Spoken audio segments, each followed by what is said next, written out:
Personally, I am not a religious person and not a complete atheist, not even a partial one. So I thought, what if I take the challenge to study atheism for 27 days?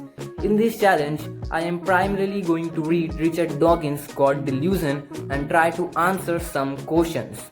So without wasting any time, let's start this fucking challenge. To be very honest, pursuing atheism is not a piece of cake because you need to gain understanding in many theories like Darwinism and quantum mechanics. But I have found the vague answer of my first question. People become atheists because they didn't get much indoctrination from childhood and are capable of free thinking. They demand that if a designer exists, then he ought to be a complex entity of its kind, and the laws of physics and biology is tuned in a way to shun a designer.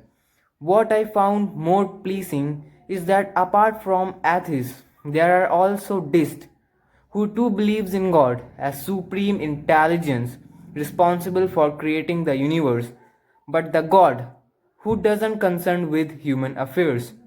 And pantheist too clings it, but in a sheer metaphorical sense of loss. Many folks didn't want it to become atheists because they didn't think that it is also an option, and Dawkins promises that he is going to make me by the end of his book. He is a very rational man. You can just check out his other works and you can understand what he is actually.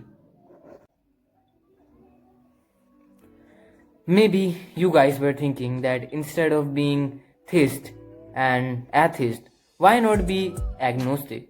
Not a bad idea, but Dawkins still have some problems in it. Because this rational white guy has distinguished agnosticism into tap and pap.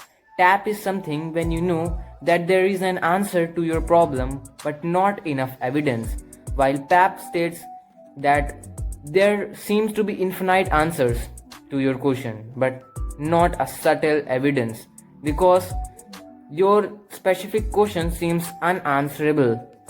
Polemist Dawkins argues if science cannot answer a question, no religion can. Dawkins wanted you and you to become an atheist because when one person suffers from a delusion, it is called insanity. When many persons suffers from delusion, it is called religion. In other words, be courteous while washing your hands in the spectacle water of agnosticism. Before tackling the second question, it will be worth considering to question what is God. If you try to answer this question with the aid of dictionary, you will be bewildered of its simplicity. Who people pray to and who people believe created the universe. If you analyze the first clause of this sentence, you will discover I believe in people and people believe in God, so I believe in God.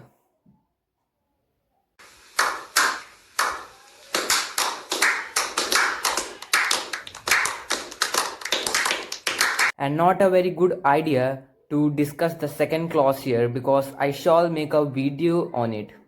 What atheists don't like about religion is that it takes things for granted and restrict or abolish further questions. If I talk about the unexistence of God 1000 years ago, I hadn't found any clues to support my arguments, but now science had advanced and the place for God comfort is decreasing. The backbone for atheism is natural selection. That's why many atheists find inspiration in Darwin. Natural selection shattered the argument of design in pieces, as it reinforced the gradual evolution of organs and animals with unmatchable elegance and sophistication. Though there are not parsimonious pillars for physics as Darwinism act for biology, but still stubborn Dawkins will gaslight you with questions. If God exists, then who made God?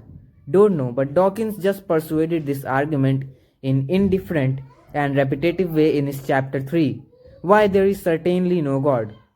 Because he need to be utterly complex for listening thoughts of billions of people and giving propitious configuration to support life, and more heavy business that Dawkins cannot think can be achieved by mere God. Can we even be moral without religion or some sort of surveillance?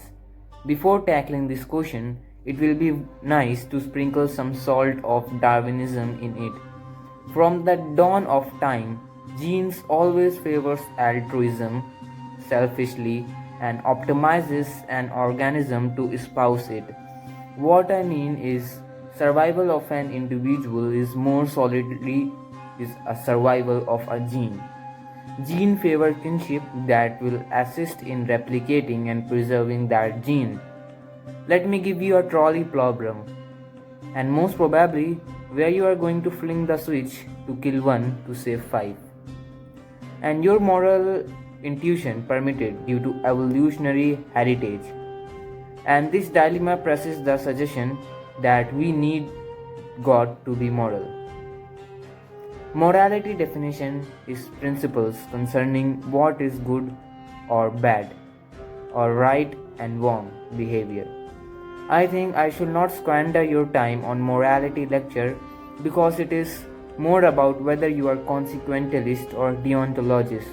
Nevertheless, according to vicious biologist and epistemical atheist Richard Dawkins, we can be moral without God.